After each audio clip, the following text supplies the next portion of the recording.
Western Samar. At mayroon ding natanggap na Gold Cross Medal itong si Sergeant Benjamin Garlejo Jr. Ito naman ay matapos na magpakita ng kanyang katapangan matapos na sa manguna sa pakikipagsagupa sa 10 miyembro na mga fully armed rebels sa barangay Bubon, Kamiling, Tarlac at ilan pa sa mga binigyan ng parangal dito sa isinagawang anibersaryo o ipinagdiriwang na anibersaryo ng Philippine Army ay itong si Engineer Winifredo Abalos. Siya naman ay isang civilian employee at siya ay Philippine Army Model Supervisor. Yung Philippine Army Model Employee naman, si Miss Cristina Baterbonia.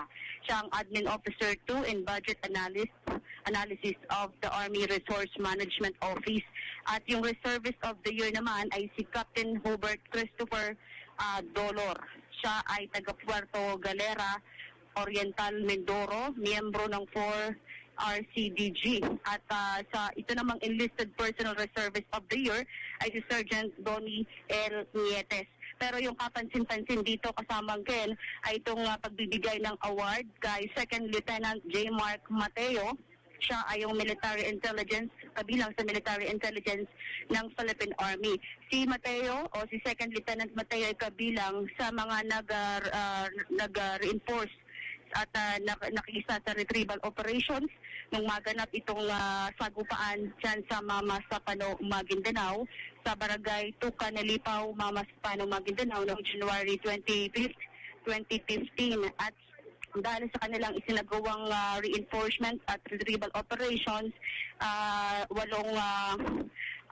killed in actions na mga staff yung kanilang na-retrieve at 11 mga wounded in actions ang kanilang na-rescue at yung iba naman ay na-rescue din nila itong 18 mga unharmed PNP staff mula sa 84th Special Action Force.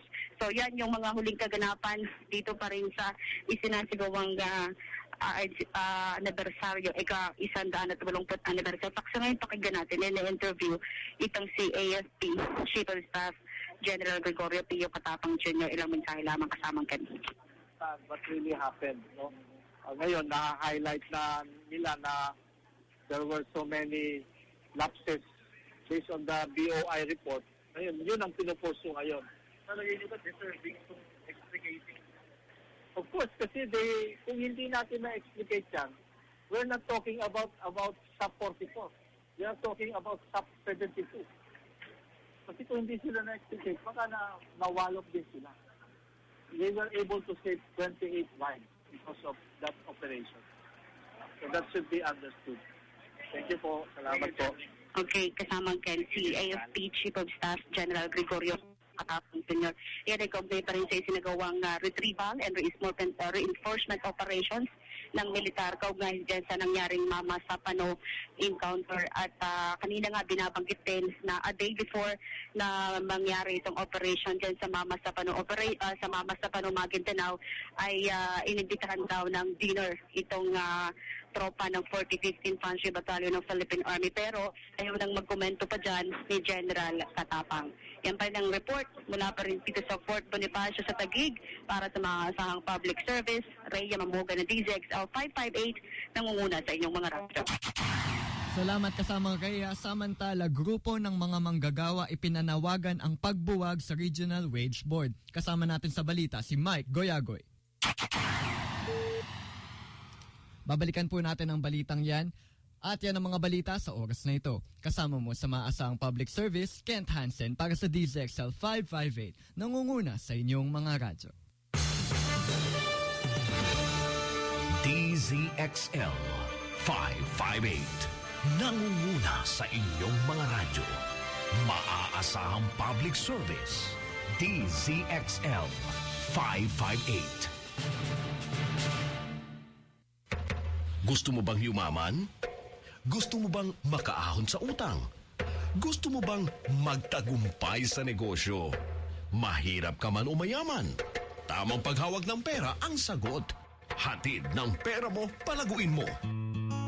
Narito ng palatuntunang makakatulong sa inyo kung paano mo mapaghahandaan ang kinabukasan. Pera mo, palaguin mo. Alas 11 ng umaga hanggang alas 12 ng tanghali tuwing araw ng Lunes. Pera mo, palaguin mo. Magkatuwang ang Colayco Foundation at DCXL 558 sa paghahatid ng public service. Pera mo, palaguin mo. Ipamahagi ni Mr. Francisco J. Colayco at ang kanyang mga kasamahan ang lahat ng kanilang nalalaman. Libre mong matututunan kung tututo ka lamang, mamuhunan ng oras at magpalago. Pera mo, palaguin mo. Narito ang inyong mga tagapaglingkod. Magandang umaga po sa inyong lahat. Ito po si Francisco J. Colayco na bumabati sa inyo na isang napakagandang dumarating na linggo. Bago lahat, time check ho muna tayo, 11:04. Oras sa DCXL 558, maasahang public service. Ganun pa man, as usual, inumpisahan natin ang linggong ito. Although ngayong araw na to, yung ating kasamang Armand is out of town at nagko-conduct ng mga seminar. Kaya meron tayong dalawang panauhin ngayong araw na to. At pag-uusapan natin napakagandang mga balita para palaguin ang pera natin. Bago lahat, inuumpisahan natin naman parati ang ating episode, ang ating programa sa Pitik program ng ating sinuggest na dating Secretary Shell Abito. Pitik, presyo, trabaho, kita. Ngayong linggo, pag-uusapan natin, presyo. Pag-usapan na natin yan last week, yung kita, yung kagandahang employment situation. Ngayon naman, dalawa ang pag-uusapan natin. Yung inflation, mukhang inflation natin nako-contain at pag-uusapan din natin mga dalubhasang bisita mamaya ang tungkol dyan. Bakit bumababa? Lalo na ang presyo ng oil, di ba? Kasama yan. Pangalawa, napabalita sa ating nakaraan na linggo, katakot-takot daw na smuggling ng sibuyas at may ibang mga kalakal, iba-ibang pagkain na smuggle daw. Alam nyo, madami ho ako nakausap sa nakaraang linggo tungkol dyan. Meron namang isang point of view na tutuusin natin, maganda rin. Sabi nila, nga, masama ang smuggling dahil natatamaan ang ibang sektor nating sa agrikultura. Pero sa totoo naman, sabi ng iba, hindi ko sinasabi tama ito o hindi. Ayan daw smuggling, nagpapababa ng presyo. Sa nakakarami. Now, hindi ko sinasabi mag-smuggle tayo mga kaibigan. At sinasabi ko lang, yan ba may katotohanan? Kayo ang humusga. Siyempre, kawawa naman yung agricultural sector natin kung hindi na uunlad dahil sa dalo ng napakadaming smuggled goods. Even then, madami din rason ng ating mga tagapamahala na sabi nila nangyayari ngunit hindi na kasing grabe kaysa dati. Ganun pa man, pitik. Tungkol sa pitik, napakababa na ang mga presyo at mukhang mananatiling mababa ang presyo lalo na sa langis in the next few years.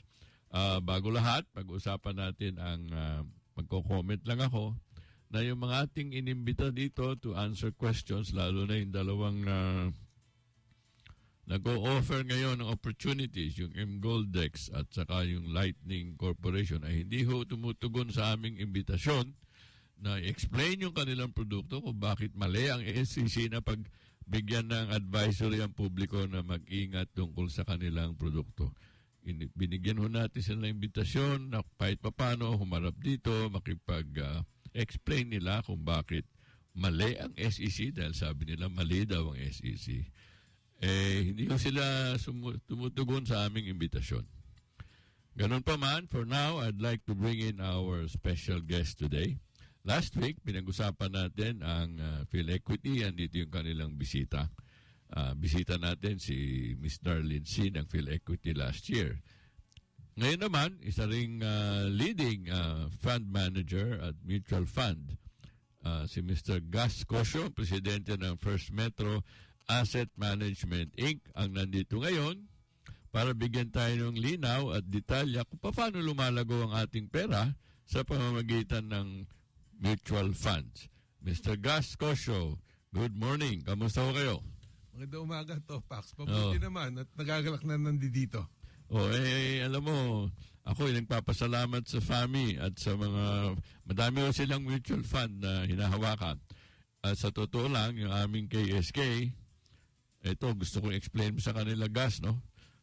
Nung naumpisahan namin yung regular savings and investment program, kayo lang ang tumugon sa amin yan na mapagbigyan daan yung maliliit na investor. Explain nga yung ating programang Regular Savings and Investment Program. Maraming salamat, Topax. I think as far back as 2006 or 2007 na pag-usapan natin yung monthly investment program, yung the principle of compounded annual growth rate na nangyayari dahil every month meron tayong itinatabi. No?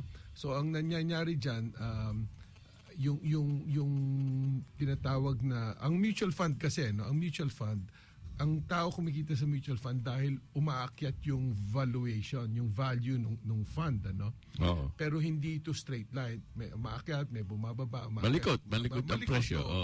Pero kapag regular ka nag-invest, like katulad ko ako every month, dahil do sa programang pinropose niyo, yung kumpanya namin, yung First Metro Group, in-encourage lahat ng empleyado na every month may salary deduction. Wow. So ako pumasok ako diyan, yung personal ko. So every month may dinededuct. Hindi mo na nakukuha yun. Hindi ko na nakukuha yun. Sa madaling sabi, kinalimutan ko na yung portion na yun, ng sweldo ko. Dahil hindi ko na ginagastos yun, nasanay na ako na kinalimutan ko yun . So, sa makatuwid, yung ako lang, a personal experience ko, for example, naglagay ako ng 1,000 a month, since let's say 2008, So that is 7 years. 6 years. 6 years, 6 years. So sa madaling sabi, that would be 6 times 12, 72,000. 72,000 na yung nakaltas sa'yo. Nakaltas sa akin over those years, Pero alam mo to, Pax, magkano value ngayon? Ang value niya ngayon is mga bata 120, 130. 130. Oo, 120,000. So lumalabas parang yung hindi ko nararamdaman na nakuha sa akin na about 60 or 70,000, 72,000 roughly. Dumoble na. Halos, oo nga. Halos dumoble na. At saka yun, hindi siya biglaan mo nilagay nung 6 years ago. Unti-unti. Hindi mo nga nararamdaman na siguro. Hindi ko talaga nararamdaman dahil wala na sa isip ko yung portion ng sweldo ko na yun. Actually, isang panauhin natin ngayon, yung ating kasama sa KSK, yung Members Affair in Charge. Nandito siya ngayon. Joel, feel free, bago kita formally introduce mamaya, kung meron kang comment sa sinasabi ni Gas, please say so.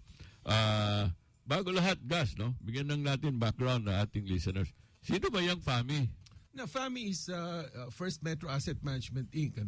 Ang principal shareholders namin is First Metro Investment Corporation, who is 100% owned by the Metrobank Group. Metrobank. Siya ang mismong investment banking subsidiary ng Metrobank Group. That way, yung expertise na ibinibigay nila is kuha-kuha namin lahat.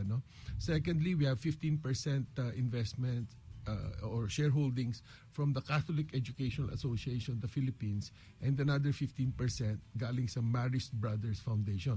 Yung nagpapatakbo ng eskwela sa Marikina, sa Jensan, sa Cotabato, Kidapawan. And dahil dyan, ang unang-unang advocacy namin ay maturuan mag-impok bilang sa pamamagitan ng mutual fund ang mga teachers. If you notice, Educational Association, yan, And kapag maturuan namin yung mga teachers, dahil alam mo, teachers isa sa pinaka-marginalized. Saka ang government teachers, yan ang pinakalubog sa utang. And kung nasanay sila na isinusubin nila yon, hindi, pagka meron siyang pangangailangan, hindi sila kailangan mangutang. Tama. So yun ang isa sa mga advocacy namin, which is investment literacy. So magkano na ngayon yan? Paglago, kailan yun umpisahan at magkano na ngayon? Like for example nga, if you started with 1 peso in at the beginning of 2006, yung 1 peso mo ngayon 5 pesos 90 centavos na. Yung piso noong 2006 to 6 pesos na halos ngayon, 6 pesos 5.90. na ngayon, Ngayon mo na oo. 6 pesos. Oo. So times 6 na yung pera mo. Times 6 na yung pera mo. Ngayon, kung regular ka naglalagay, Oo. syempre, hindi lahat ng nilagay mo times 6. Oh, siyempre. Pero kung regular ka naglalagay no, in the last, let's say, 8 years, no, wow, yung inilagay mo dun na in the last 8 years would amount to about 84,000, roughly about 84,000. Kung 1,000 a month. You know, that's worth more than 150,000 already. No? Halos dumoble na yung value niyan, ano? And yun ang power of compounded annual growth. So, ilan naman ang natulungan yun na in terms of mga individuals, mga teachers, mga OFWs, mga tingin yung napasama, na engganyo nang nag-invest. Of course, sa inyo, madami-dami sa naman. rescue, Pero ang madami-dami, inaano namin na statistic yung sa sarili namin. Oo. Ano? Alam mo, mahirap din to bring the message across because alam nyo, ang tao medyo hesitant yan. Ano? Right now, we have around 6,000 people accounts who do monthly investment. Yung bago pa nila matanggap yung sweldo nila, 6,000 na yan. 6,000 nakakaltas. Alam mo, I want to comment. Dahil nung napasok tayo sa mutual fund in 2004-2005, itong ating KSK, Joel, at that time, yung buong industriya ng mutual fund, wala pang 70 mil ang individual investors. At that time. Ay, ngayon, hundreds of thousands na. Yeah. Pero yan ang kagandahan na pinapalago at naintindihan unti-unti. A lot of that siguro, marami na rin kami na isagawa na ganyan ang resulta. No? Sa KSK alone, sir, mga 1,200 members of the 3,000 members na pumasok ang nag-mutual fund, nag-RSIP, yung regular saving and investment program. Dati zero yan eh. Dati zero. Nagsimula tayo ng mga 200. Ngayon, nasa 1,200 individuals. Mostly OFW. Kasi nakikita nila na napakagandang alternatibo eh. At ano lang, Topax, it's only as low as 1,000 a month eh. Kami ang ginagawa namin, for example, yung mga parochial schools. So sabihin natin hindi nila kayang 1,000 a month. We write a special agreement with them na maski 500. Pero it has to be a special arrangement within the school and us, no? School, not necessarily school siguro. Maski employers. Any organization. Basta organization, pwede mas maliit dahil kasi na baka may mga nakikinig sa atin, mga maliliit na kumpanya, may 20 empleyado, 30, na hirap sila ang mag-set up. Yan pwede natin i-set up para sa kanila. Of course. Sir, if I may add, no, nabanggit ni Mr. Gascoso regarding sa mga nakikinig schools. po kayo kay Joel Cala, ha? Mga teachers po ng St. Lazalet at saka sa Dagupan, do sa EDNA, sinimulan din po natin yung programa na yan. May mga sumali na mga teachers, yung 500 binibigay dinededuct doon sa mga guro, while the other 500 ay sinasagot ng eskwelahan para retirement program para sa mga teachers. Minamatch ng eskwelahan. Meron din ng mga ibang kumpanyang ganyan, dahil for example, ito isang kumpanya, nag-increase yung may bagong kumpanya na pumasok, so nag-increase yung competition for the laborers, for the workers. Dahil skilled workers ito so ang ginawa nila, lumapit sila sa amin, sabi nila, sige, gawa tayo ng programa, kung itong empleyado to salary deduction siya na let's say 1,000 or 2,000 a month, binigyan lang limit, kung ano yung upside, kung ano yung kanilang contribution, tatapatan namin. So sa mga tweet, mag-contribute kang 2,000 a month dahil medyo mataas-taas yung sweldo mo, tatapatan ka ng kumpanya. Okay. And ang dyan is that after 3 years, dahil say gusto nila mag-stay yung empleyado sa kanila ng at least 3 years, After 3 years, pwede mo nang kunin pati yung contribution ng kumpanya. Yan talagang siyang inwalabas, ginagamit ng tool ng mga kumpanya yan, na para huwag masyadong magpalipat-lipa, alis-alis yung mga valuable skilled employees nila, lalo na. Diba? Tinatawag yan employee retention. Employee retention program. Binibigyan ng incentive. Kung makapag-save ka ng 500, dadagdagan ko rin ng 500 para sa iyo yan. So 100% na yung kita mo Kita for mo. that month. Oo nga. Alam mo, madami kaming kliyenteng ganyan. Ang problema, yung isang kliyente nga namin ganyan, hindi lahat ng empleyado sumali. Hindi ko maintindihan. Siguradong benepisyo, ayaw pa. Hindi, kasi, can you imagine, maski bumagsak yung investment mo, Oo, ando na, kita ka na eh. tinapatan naman ng employee, so 100% na yung kita mo for Oo that nga eh. particular year. All you have to do is keep it there. Siguro, ilagay natin ang usapan sa naman, bago tayo mag-time check. Ilagay natin ang usapan ng konti sa susunod na bahagi. Bakit lumalago ito sa nilalagay? Dahil madaming klaseng mutual fund, di ba? So, dapat, siguro, itong pag-time check natin ngayon, it's now 11:19, oras sa DCXL 558. Maasahang public service na una sa inyong radio dial. That portion was brought to you by Gene Capitan. Basta may Gene Capitan, kayang-kaya. Bacteria, viruses, germs, foul odors, daming contaminants sa air. My solution? Everest Aircon. May healthy air filter that helps sterilize the air from contaminants. Cool, di ba? Everest Aircon helps provide safe and healthy air for the family. Everest Aircon with healthy air filter helps provide safe and healthy air for the family. Available in leading appliance centers nationwide. Dance class na! Kili conscious ka ba? Don't let sweat and dark underarms limit the way you move. Use Rexona Whitening Deo for all-day freshness plus whiter underarms with everyday use. Kaya wag nang maging Kili conscious and just move with Kili confidence. And 5, 6, 7, 8. Use Rexona Whitening every day. Rexona, it won't let you down. Now available in a new Mega Deo Lotion Sachet. Pera mo, palaguin mo. Dito lamang sa DZXL 558. Maaasahang public service.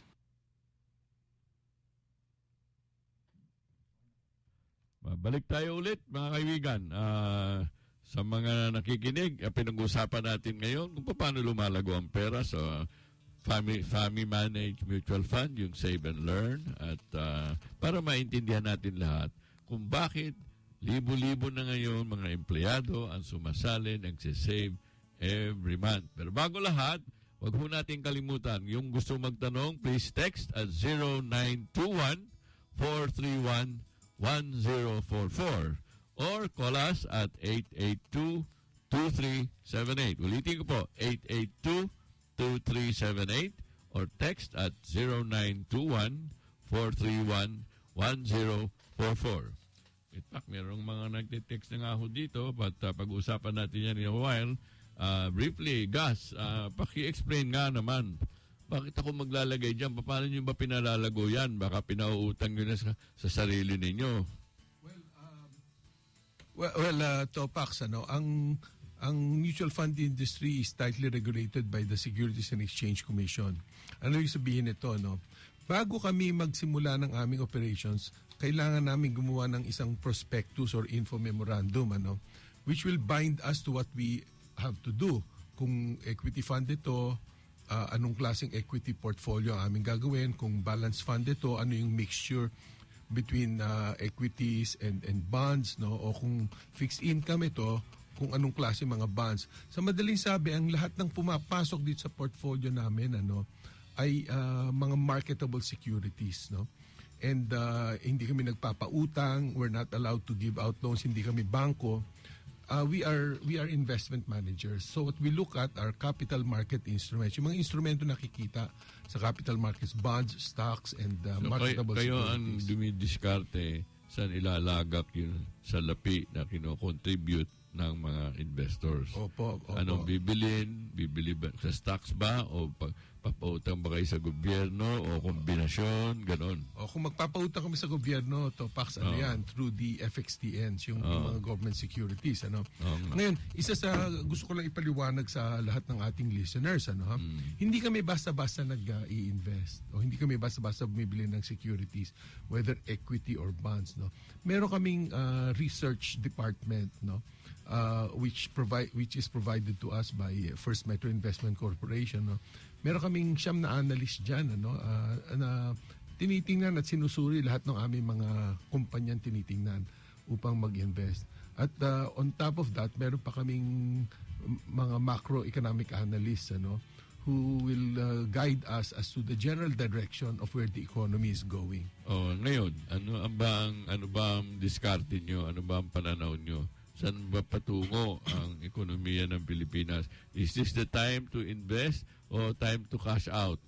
Actually, Topax, now is probably the best time, no? Actually, last year would have been the better time, ano? Or the year before. Kaya nga sinasabi natin sa investments, the best time to invest is today, ano? Now, bakit ko nasasabi yan tungkol sa Philippine economy? Unang-una, no, with this low price of oil, no, researchers from across the globe has already determined that the Philippines is probably the best, no, the number one beneficiary of low cost, low oil prices. So, hindi lang tayo beneficiary, we are the number one beneficiary. Bakit? Dahil kasi itong low prices of oil is probably going to add about 2% to our gross domestic product growth, yung ating GDP growth this year, no? Talaga? Paliliwanag ko sa iyan. No? Alam mo, ang ating bansa, kaya lang tayo nagkakaroon ng yung tinatawag na balance of payment deficit, no? Or sorry, balance of trade deficit, no? Dahil malaki ang ating inaangkat na oil from foreign sources. We are dependent on foreign energy, foreign oil. Ngayon, nahati yung ano na yan, ano, yung value na yan. So, yung ating balance of trade, no, magiging even more positive. Kaya tayo merong current account surplus. Yun yung ating binabayad sa mundo at yung ating tinatanggap sa mundo, no, from the rest of the world. Sobrang mas malaki tinatanggap natin sa mundo kaysa dahil sa OFW natin. at saka BPO, plus yung ating existing export kaysa doon products, sa inaangkat natin at binabayaran natin in foreign exchange. Nung araw, yung ating import-export, kulang yung ating export sa ating import. Natakpan yan ng BPO at saka ng OFW. Kaya lumaki. At lumaki ating international reserves. Ngayon, because bumagsak yung presyo ng oil, halos matatapatan na yan ng export natin. Lumalago din ang export natin. Ano? So, ganong, alam mo yan man, sana sabi na iba, yan naman oil, temporary yan. Baka naman next week, next month, next year, balik na naman tayo sa mataas na oil. Alam mo, ang tingin ko, Topax, medyo structural ito, no? Hindi ito temporary in nature. Alam mo kung bakit, no? Ako structural, ibig sabihin na may mga nangyayari sa buong kamunduan. Sa buong kamunduan. Na tuloy yung nangyayari sa oil, hindi lang basta-basta diskarte ng buying and selling. Oo. Ang nangyari kasi dyan, ano ha, ito, observation ko because at one point in time, naging consultant ako sa isang maliit na oil company. Ano? So, nasubaybayan ko yan na yung movement na yan. Ano? Lumiit ang oil capacity after yung Hurricane Katrina sa US. And then also, yung mga oil facilities, aging lahat yan in the middle of the first decade of this century. Bakit? Lahat kasi yan, karamihan dyan ginawa nung first oil shock which happened sometime in between 1970 and 1980. Ano? So after 30 years, ano na lahat yan? No? Medyo parang depreciated na. So ano nangyari? No? Nasira siya nung Hurricane Katrina, madami sa kanya, nasira ng Hurricane Katrina doon sa Gulf of Mexico. Tapos napansin nila na yung mga iba sa North Sea, sa Gulf of Arabia, unti-unti nang lumilit ang capacity. So from 2006 to 2010, 2011, nag-increase ng capacity, no. They built oil platforms, oil rigs, etc., looked for new sources, such that pagdating ng 2014, no, bumalik na yung capacity to pre-Katrina levels. And at that time, oil prices, I don't know if you remember, nasa $40 to $45 per barrel. So ando doon tayo ngayon, ano? Sa madaling sabi, bumalik tayo doon sa dating supply situation. So yung mga kakayahan ng buong mundo magproduce ng oil, bumalik na doon sa dating kakayahan niya. Dating kakayahan. At bumalik siya doon at a time na mababa ang Demand. growth rate ng mga GDP ng developed countries. Kaya yung demand nila for fuel bumaba din. Yun tinatawag na double book. Double book. Ha? Supply and demand. Tumaas ang supply, bumaba ang demand, double book, kaya ang presyo halos nangalahati in a short period of time. Diba? Kaya maraming nagsasabi na pwede pang bumaba ang presyo ng oil. Sa totoo yan. Of course, walang guarantee, pero mas madaming may opinion, tama ka dyan, Gas, babasa ko din, mas madaming may opinion na bababa pa ang oil o at least mananatiling ganyang kababa for the next few years. Ako tingin ko mananatili. Kasi pagka bumaba pa yan further, tataas naman ang demand. Dahil ikaw, kagaya mo, ilalabas mo na expedition mo. Wala akong expedition, mahal yun. Hindi ko kaya yun. Saka kung kaya ko man, di ako bibili ng ganun. Ako, ganyan din pag-iisip ko. Kalaban yan sa mga tinuturo ko eh. Ako nga ngayon, kahit mababa ang presyo ng gasolina, nililimit ko pa rin yung aking demand to alam mo, at this time ngayon, ako kumilatis ng mga gastos, simple lang eh. A 2,000 peso watch, ha? Ihambing mo sa isang $20,000 Rolex, a 24 karat gold watch. Pareho lang naman oras din, di ba? Exacto. Pareho lang oras na binibigay sa'yo. In fact, yung 2,000, yung 800 peso watch, dahil siya, ang tawag doon, digital, at dati battery na very precise, baka mas accurate pa eh. Kaya nga, kanya-kanya style, di ba? Ganon din siguro ang mga pagpipili ng lifestyle natin. Pero wag tayo mahilis sa ating pag-uusapan, ano? Kasi madami nagtanong last week, madami nagka-interest, nakita nila na yung Fidequity, ang ganda ng performance. Sabi ko, FAMI, maganda rin ang performance. At sinasabi ko, madaming mutual funds, lahat yan legal. Lahat yan magagaling. Ang tanong lang natin anong bagay sa'yo.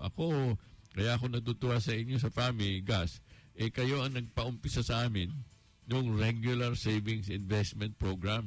Bihira demand, double book, kaya ang presyo halos nangalahati in a short period of time. Diba? Kaya maraming nagsasabi na pwede pang bumaba ang presyo ng oil. Sa totoo yan. Of course, walang guarantee, pero mas madaming may opinion, tama ka dyan, Gas, babasa ko din, mas madaming may opinion na bababa pa ang oil o at least mananatiling ganyang kababa for the next few years. Ako tingin ko mananatili. Kasi pagka bumaba pa yan further, tataas naman ang demand. Dahil ikaw, kagaya mo, ilalabas mo na expedition mo. Wala akong expedition, mahal yun. Hindi ko kaya yun.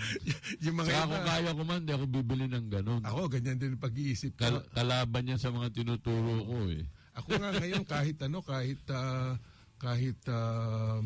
mababa ang presyo ng gasolina, nililimit ko pa rin yung aking demand to alam mo, at this time ngayon, ako kumilatis ng mga gastos, simple lang eh.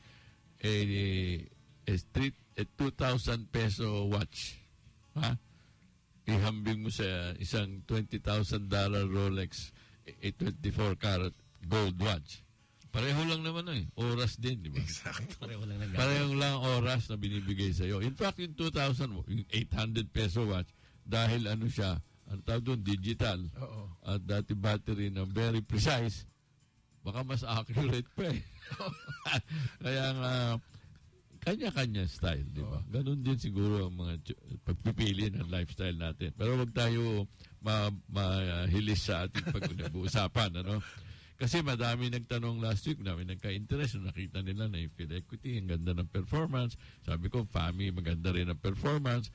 At sinasabi ko, madaming mutual funds, lahat yan legal. Lahat yan magagaling. Ang tanong lang natin anong bagay sa'yo. Kaya ako natutuwa sa inyo sa FAMI, Gas, kayo ang nagpaumpisa sa amin yung regular savings investment program. Bihira yung fund management company nakakagawa niyan. Kaya sa maliliit na investors, swak na swak kayo dyan eh.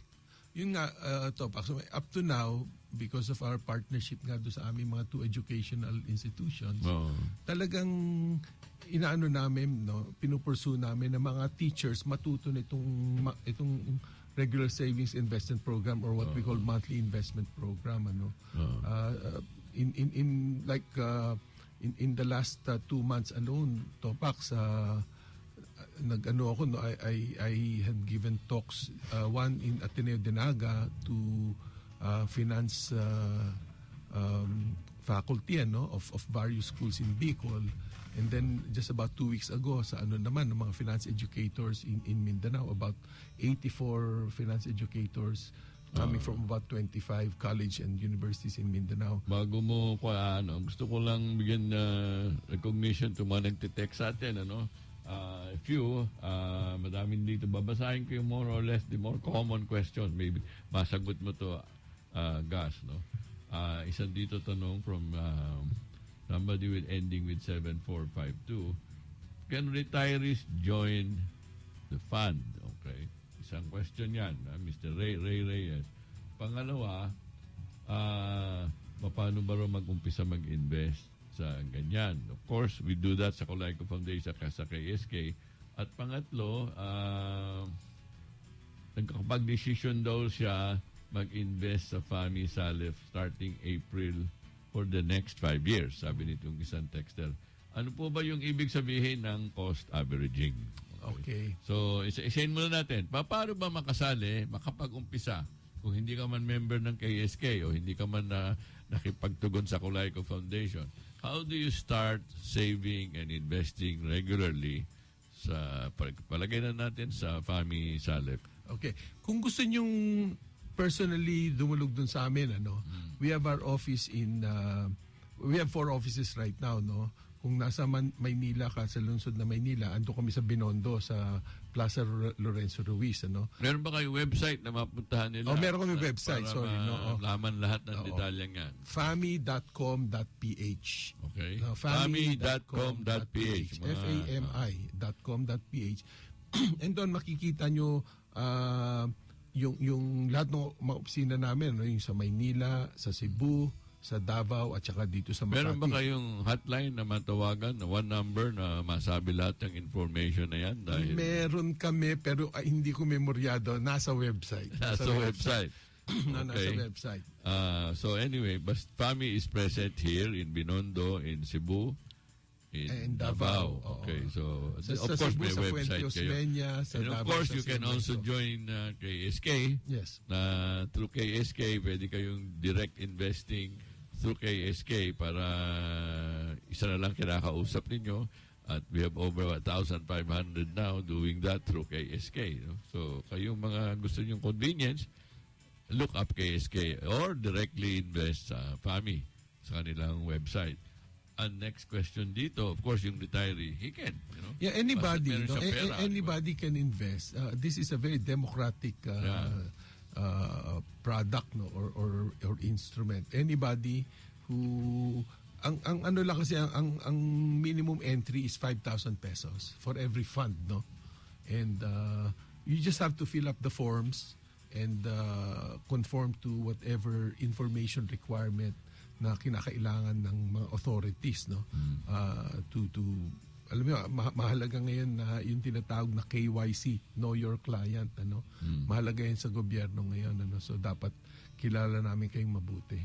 Yung KYC, dahil sa AMLA. Pag ganun din naman, hindi ka man makabili ng cellphone kung hindi ka rin dadaan sa ganyan. Ganun. Pareho lang proseso nga. Hindi ka rin makakapagbukas ngayon ng savings account sa bangko without that. So, pareho lang ang proseso. Walang kakaiba. Pareho. At yung nga sabi nga nito yung yung cost averaging. Ano ba nga daw ibig sabihin noon? Ang cost averaging kasi kapag regular ka nagsisave, let's say bumibili ka nung aming mutual fund, no? Kasi yung mutual fund nagbabago yan depending on the value of the underlying portfolio, which are stocks and bonds, no? Ang stocks and bonds, these are what are called capital market products. Yeah, ang suma total niyan, yung tinatawag yung net asset value per share. Net asset yung value. Presyo ng pagbili, yan na yan eh. Yung presyong yan ang valor ng mga lahat ng hawak niyong asset.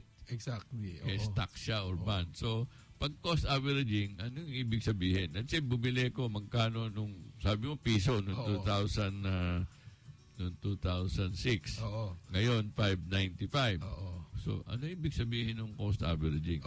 Every month kasi, let's say bumili ka sa piso, tapos umakyat siya sa 2 piso, nakabili ka ng yung 1,000 pesos mo, no? Nakabili ka ng 1,000 pesos worth at 2 pesos, no? Okay. Tapos bumagsak siya sa 150. Nakabili ka ulit ng 1,000 pesos worth at 150. Sa madaling sabi, kapag umaakyat yung value, no? Mas konti ang nabibili mo. Kung bumabagsak siya, mas madami. Okay. No? In the long run, nakakalamang ka. Bakit? Dahil yung average, no, is usually below the actual value at present. Oo. So yun over time, nakakalamang ka. So yung doon sa caller, doon sa texter natin, yung cost averaging, wala akong kakaiba yan. Na yung bumibili ka ng mga prutas na nabili mo ng 2 piso per kilo, bumili ka ng 3 pesos per kilo, nakabili ka ng 50 centavos per kilo, ang nakukuha mo lang yung madami kang kilos pag mura, konting kilos pag mahal. So, cost mo per kilo, nag-average. Yun ang cost averaging. At sabi nga ni Gas, ang advantage dyan, yung average cost, kadalasan, mas mababa yan, definitely, sa cost ng current price ng share sa mutual fund. Cost averaging is a well-practiced principle at definitely magandang practice yan para dun sa nagsisave and invest regularly. Pero bago tayo matuloy, tayo magbe-break muna. It's now 11:38. Oras sa DCXL 558, maasahang public service. At bago magpaalam tayo kay Mr. Gas Concio, baka meron kayong last message, Mr. Gas, before we take a station break. Well, I just would like to point out, no, na ang ating ekonomiya ay napakaganda ng takbo. At in the next 12 to 15 months, magkakaroon tayo ng election, no? Election. And usually during elections, gumaganda ang performance ng ating economy in general and pati yung ating mga markets. Bakit? Dahil kasi unang-una may mga commitment ng gobyerno. For example, itong particular gobyerno, ang commitment niya yung infrastructure spending has to go up to 5% of GDP. Ibig sabihin yan, yung lalagakin ng gobyerno sa paggagawa ng highways, ng port, ng airports, no, ng mga pier, ganyan, ay bibilis na itong next few months na to, no, before the administration leaves office. And anong kahalagahan yan? Ang ekonomiya natin siguradong lalago because magti-trickle down yan sa mga manggagawa, etc. etc. Maraming salamat, Gas, for joining us and accepting our invitation. Sa yung mga nakikinig sa atin, sana nadinig lahat ng sinabi mo. In fact, ang huling message mo, wag magpahuli sa trend at lumalakad na. Wag umpisa na natin mag-save and invest. Maraming salamat at bago lahat, maraming salamat din. Station break. One Makati, professional yet high-touch guest services. Unique offering of business concierge service. Excellent room facilities. Aurum One Makati. Free Wi-Fi near the airport and Central District. Home-like comfort. Aurum One Makati. The first gold standard business hotel. Call 737-3800 to book now. Di ko sinasabi sa'yo na magkakakotse ka next year o magkakakondo ka next year. Di ko sinasabing magkaka-house and lot ka na may swimming pool at sariling bakuran o magiging manager ka ng sarili mong fast food restaurant. Di ko sinasabing makakapag-European tour kayo ni Mrs. next month o mapapag-aral si Bunso sa UP at si Kuya sa Ateneo sa susunod na pasukan. Di ko sinasabi ang lahat ng ito para bulahin ka na maraming pwedeng mangyari sa buhay mo bukod sa kung anong meron ka ngayon. Ang sinasabi ko lang, walang mangyayari kung manonood ka lang. KSKCoop.com. Sabi ko sa'yo, posible ang mga ito.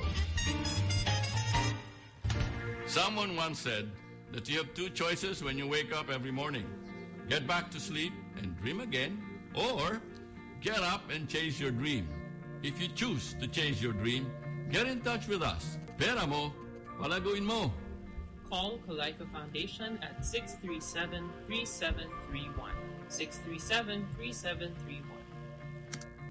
Nagbabalik ko tayo sa Pera Mo, Palaguin Mo. Oras sa DCXL 558, maasahang public service 11:41. Ngayon, papasok na ho sa atin ang ating kasama, special guest today, ang Member Affairs and Head ng Kapatiran ng sa Kasagaran Service and Multipurpose Cooperative, KSK Co-op. Good morning, Joel. Although kanina nadinig na nila ang iyong boses. Good morning. Magandang umaga sa lahat ng listeners ng DZXL. Magandang umaga sa inyo lahat, Mr. Colaiko. Oh, so ngayon, meron nang nag-text dito bago lahat. Remind lang, texters 0921-431-1044. At callers, please call 882-2378 if you have questions about our topic now. Napakaganda na pag-usapan natin ngayon. KSK. Ano nga ba yung KSK, Joel? Itong KSK, Kapatiran sa Kasaganaan Service and Multipurpose Cooperative, nagsimula sa Hong Kong. Sinimulan nito ng mga domestic helpers, yung mga kababayan natin na nasa Hong Kong, na gusto magnegosyo sa paraan ng kooperatiba. Sa totoo, nung 2004 yata kayo nag-umpisa dyan, ano? 2004, September, 10 taon na tayo ngayon. Negosyo ba ang gusto nila o investment? Investment. Gusto nila magmay-ari ng mga negosyo together with the members at ang kooperatiba. Well, ang pagkaalala ko dyan, nung nag-uumpisa ang KSK, wala raw silang kaipon-ipon. Most of them, 15, 17 years sa Hong Kong. Zero ang kanilang savings. Ang daming ambisyon, madaming gusto. Merong iba pumasok na nga sa maliliit na negosyo na nagkalugi-lugi lahat. At diba? Mas maraming naloko sa networking sa Hong Kong, sir. Oo nga. Walang kumita, in other words. Halos lahat naloko sa networking.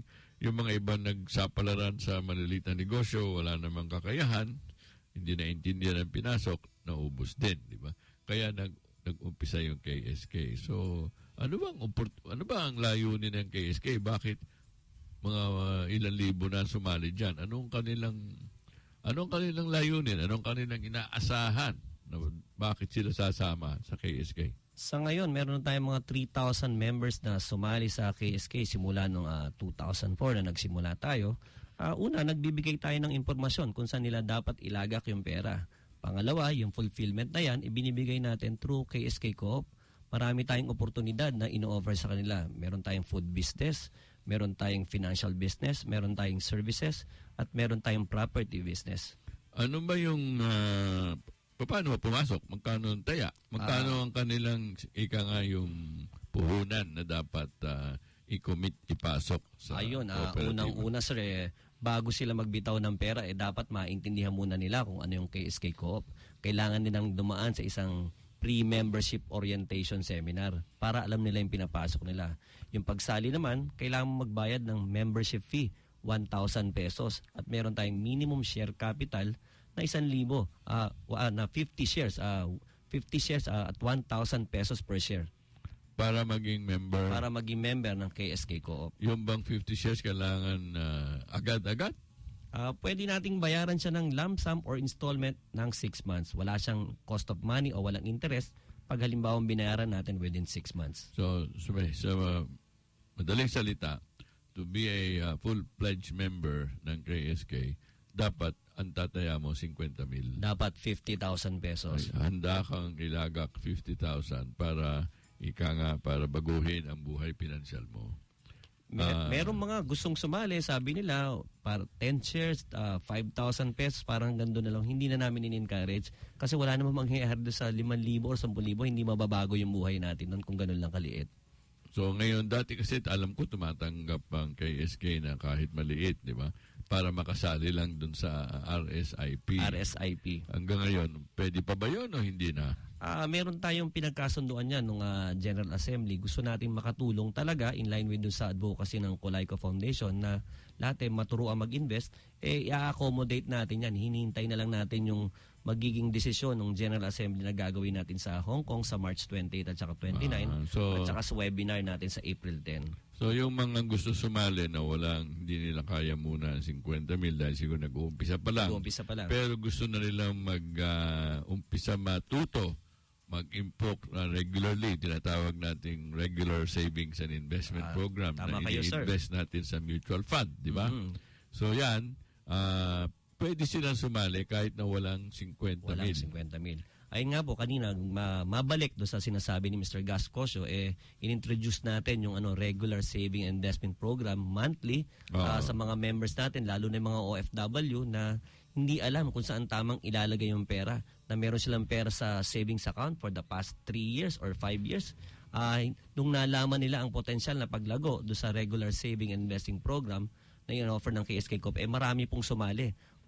Kung sa ngayon, sa 3,000 miyembro, mayroong mga 1,400 na miyembro ng KSK Coop na sumasali sa regular saving and investing program na nandito sa Pilipinas at saka nasa labas ng bansa. Oh, well, madaming ang gustong sumali na itong may mga nakatext na sa atin. Bago ko mo sagutin paano sila makasali, iba nang galing sa Nueva Vizcaya, mga probinsya, in other words. Gusto nilang malaman paano sila makakasali, ang layo-layo nila. Meron ba mga opisina sa labas? Ganito yan. Para mas ma-address natin yung mga members natin na wala rito sa Maynila, no? Ang opisina natin nandito tayo sa Pasig City, sa Kapitolyo. Pero yung mga members natin, mostly mga OFW, so nakasali sila. Bakit hindi sa mga nakabase dito sa Pilipinas? Meron tayong website, yung www.kskcoop.com. Nandun lahat ng application form, nandun lahat ng instructions na pwede nating i-download para sa paraan ng pagsali. Nandyan ang ating Facebook account na araw-araw sinasagot natin yung mga katanungan sa paraan ng pagsali. So, kahit nasa probinsya sila, pwedeng online? Yes, pwede po online. In fact, meron tayong members sa lahat ng top 10 cities dito sa Pilipinas. Luzon, Visayas, Mindanao, may mga miyembro tayo. May nagtanong, Nueva Vizcaya daw siya. May branch ka ba sa Baguio City? Sabi niya. Wala po tayong opisina dyan. Ang opisina po natin ay nandito sa Kapitolyo, Barangay Kapitolyo, dito sa Pasig City. Meron pa nagtatanong, nasa Baguio raw siya, nag-invest sa Greenwealth Gold. Totoo ba yun? Hindi ko alam yan. May bago na naman. Bago sa M-Goldex. Tignan natin humaigi. Kung seryoso sila, we welcome this new investment offerings. Call us at geguess namin kayo dito at tayo magtalakayan natin kung ano ini-invest nyo. No holds barred ito, malalaman ng publiko, sila magde-decide kung kayo ay maayos o hindi. Diba? So anyway, itong KSK, mabalik tayo dahil nga gustong madaming nagjo-join. Nahihirapan yata iba dahil malayo.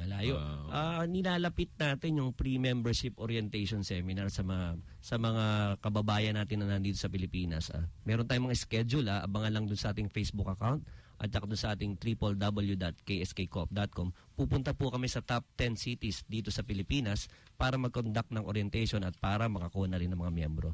Yung mga interesadong umattend. Meron pa nag-text dito, sana daw free seminar and training lectures about mutual fund. Sa totoo lang yung mga mutual fund companies, paminsan-minsan nagko-conduct sila. Pero kami sa Colayco Foundation, hindi pwedeng free yan dahil gumagastos ang foundation sa venue, sa mga tao, sa mga materyales.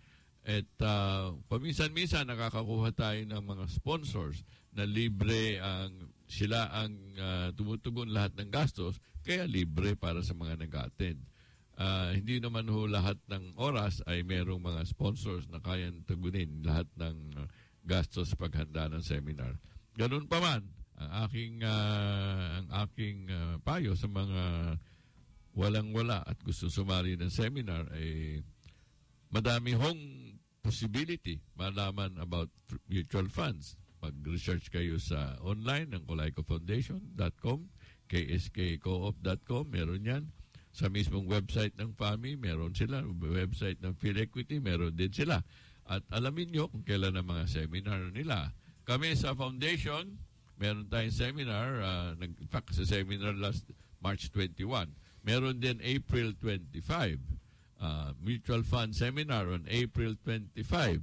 Kung gusto nyo mag-register, tumawag lang sa 637-3741 or 0917-863-2131. Sa mga nakikinig ngayon dito, sabihin nyo lang, you get 50% discount.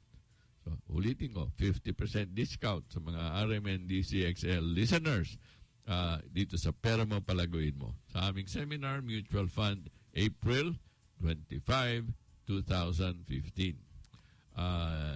Joel, meron kang mga General Assembly sinasabi.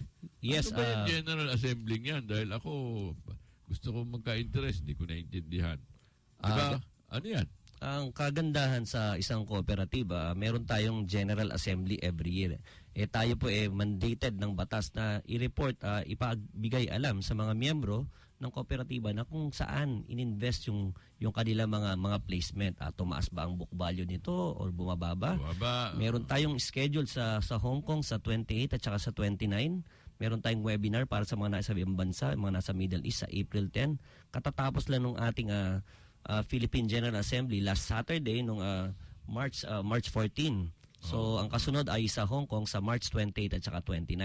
Yung mga may katanungan po about sa pagsali sa co-op o kung ano mga activities ang pwede nating gawin, mag-email po kayo sa joel@kskcoop.com. Ulitin ko po, joel@kskcoop.com or mag-text po kayo sa 0917-853-7333. Itong nabasa ko dito na merong KSK Co-op Singapore in April, KSK Co-op UAE in May, KSK Co-op in Taiwan, wala pa yata schedule. Ano ba to? This is orientation? Yes, meron po tayong pre-membership orientation na gaganapin sa mga bansang naganap. Unang-una sa Hong Kong, every month nandun tayo sa Bayanihan Kennedy Town Center. Meron tayong orientation day at meron tayong admin day para sa mga miyembro naman natin. Sa Manila, wala ba? Sa Manila, meron tayo every Friday dito sa Unit 807 City State Center Condominium, 709 Shaw Boulevard, every 4 p.m. hanggang 6 p.m. Ano po yan? Limited slots lang po yan. Kaya kayo mga gustong umattend sa orientation every Friday dito sa Pilipinas, mag-text lang po sa 0917-853-7333. Mabalik ko lang, sir, doon sa nabanggit natin na mga activities natin na gagawin sa Singapore sa April 18 and 19. Ito po ay gaganapin din sa Bayanihan Town Center ng Singapore.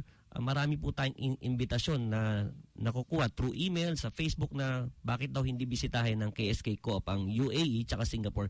Kaya nagkaroon po tayo ng pagpaplano na ganito. Sa Mayo, mukhang matutuloy na tayo sa UAE, po. Katulong natin si si Ambassador Grace Princesa. Venue na lang ang kulang natin. Tuloy na po ito. Naman yata nila yun dyan. Yes, Jubail at saka sa Dubai. Sa Abu Dhabi at saka sa Dubai ang ating schedule. Yun lang, yung ating 50,000 kamo na share capital, saan ba nilalagak ng KSK yan? Itong share capital natin na 50,000 pesos, inilalagay natin sa mga negosyo ng co-op yan. Unang-una, nandiyan yung ating food businesses, diba? Nandiyan yung ating Chowking, meron tayong Hungry One tsaka Smokies, meron tayong financial businesses, meron tayong own fund, may sarili tayong mutual fund, meron din tayong bangko, yung One Wealthy Nation Bank, the Rural Bank of Cavite City, meron din tayong property, nandiyan yung Aurum One Hotel, nandiyan sa Bangkal, Makati, sa 180 million pesos project. Kaya maipagmamalaki natin na isa sa mga malalaking negosyo yan ng KSK Co-op. And ang mga susunod, nandyan yung concerts, papasukin din po natin yan. Well, yung mga negosyong yan, ang gusto ko lang siguro ipagdiin, no? Baka iniisip ng mga lumalahok dyan, Joel, na nagagarantiya ka ng kita. Ay, hindi po. Unang-una sa lahat ng negosyo, walang negosyo na walang peligro. Diba? Itong mga negosyo na to, malinaw sa pagsali pa lang ng mga members natin during the pre-membership orientation seminar na hindi po garantisado. Meron tanong dito from text ending 7452. Does 50,000 include expenses as a member? How long is earning obtained? Okay. Ganito po yan. Magandang tanong yan. Yung 1,000 pesos na annual dues membership fee ay hindi kasama ron sa 50,000 pesos. Yan ay taon-taon. Taon-taon yung may gastos, yung pag-maintain ng membership. Hindi po kami katulad ng mga credit cooperative na parang bangko ang operation. Ipapautang, maglagay ka ng share capital, ipapautang, tapos may guaranteed ka na 5%. Hindi po. Ipapautang din sa kapwa membro. Karamihan ng mga kooperatiba, kasabay ko nung sa UST yung CDA director, naimbitahan tayo, nabigyan ng pagkakataon sa College of Business and Economics, College of Business dyan sa UST nung Friday, nakasabay ko po yung CDA director. Karamihan po na nagsasara na kooperatiba, yung mga credit cooperative.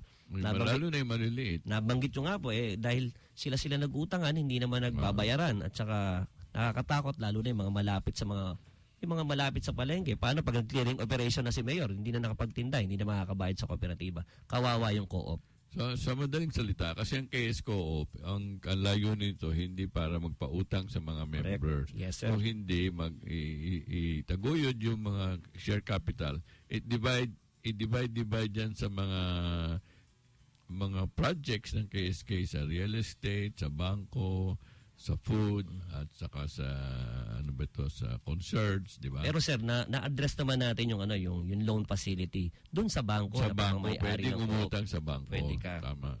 So, ang tanong is, how long can earnings be obtained? Number one, ang pagkaalam ko, di ba, pag maglaga ka dyan, you cannot withdraw until 5 years. 5 years. 5 years commitment period natin. At kung kailangan mo mag-withdraw, after 5 years, medyo hindi ka masaya, kailangan mo nang umalis. Kung kailangan mo yung pera ng March, dapat January pa lang nagpapaprocess ka na.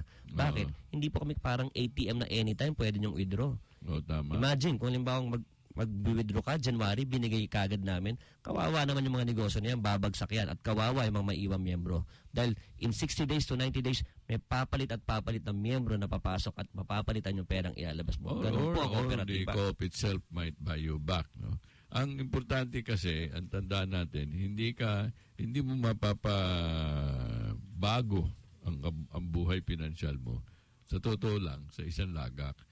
If 50,000 is your presence sa KSK, ang KSK madai pang project na ika nga, pwede kayong sumali. Pag may 50,000 capital ka na, pwede ka nang sumaling diretso. Kung ikaw mismo ang may project, pwede ka rin pondohan ng co-op at ikaw yung champion nung negosyo mo. Yan ang oportunidad na binibigay ng co-op.